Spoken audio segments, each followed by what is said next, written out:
Good morning. We are making a big chuck roast today. I've got my meat rinsed. I've dried it off.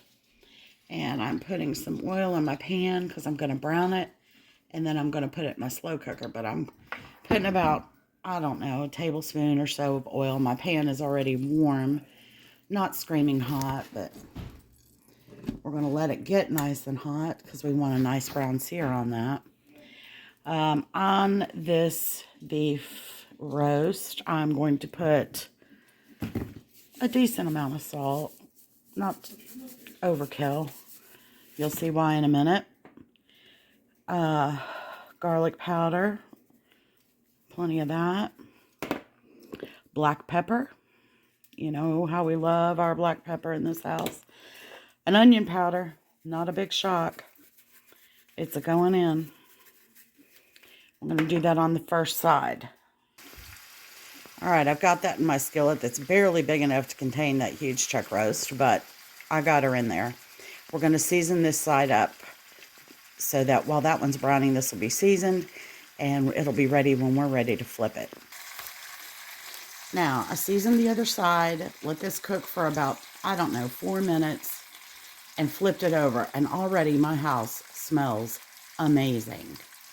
But you want to brown that real well on both sides. It's worth it for the extra flavor that you get. It seals in the meat. It helps the seasoning adhere, and it's just a really good idea. I'm going to be using my Ninja cooker. It's an all-in-one. It is a crock pot, pressure cooker, air fryer. It does it all. To that, I have added, I'll let you see down in there, that's just beef stock so far. It is 2 containers of beef stock.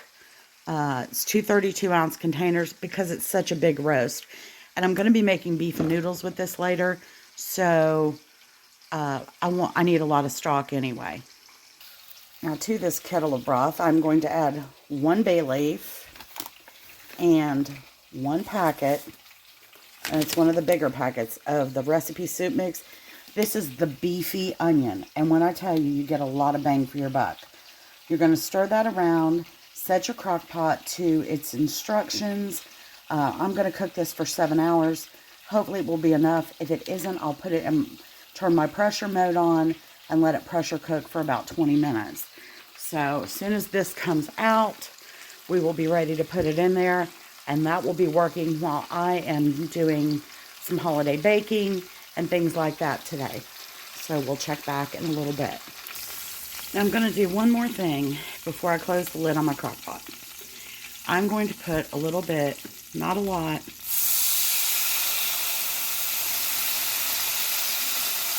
maybe a quarter of a cup, not even, a couple tablespoons of red wine in that pan.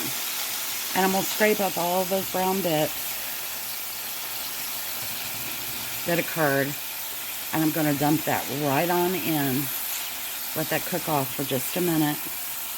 And I'm going to dump those right in my my slow cooker with my roast. I've got it set on high for 6 hours and 45 minutes. I'm going to hit start. And we are going to let this cook. Okay, I dropped those pan drippings with the wine in there. If you want to use stock instead of wine, go right ahead. It's perfectly fine. Not a problem. We're going to hit start, and we're going to let this baby cook for 6 hours and 45 minutes while I do some baking.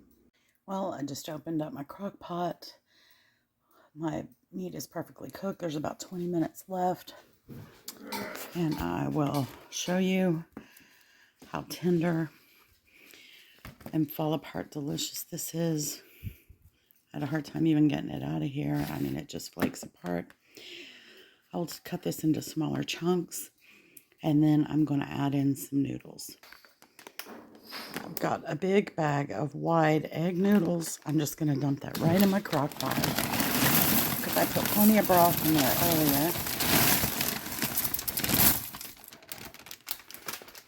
I'm going to put that in and stir it around. Sorry for passing that in front of the camera. Make sure that they get down in there really good. I already tasted my broth. It's well seasoned. And we're going to put the lid back on that and let those noodles finish cooking. There we are after 20 minutes. I did open the lid after 10, stir them around so everything on top could get down in the broth. And after 20 minutes, they're cooked. And we've got a beautiful plate of beef and noodles. It's not fancy, but it's good cold weather food on a day when I let my crock pot do all the work. I'm going to add some steamed fresh peas to those. They're in the microwave. I'll add a little butter and black pepper to those. And that'll be dinner. I hope you all try it and enjoy.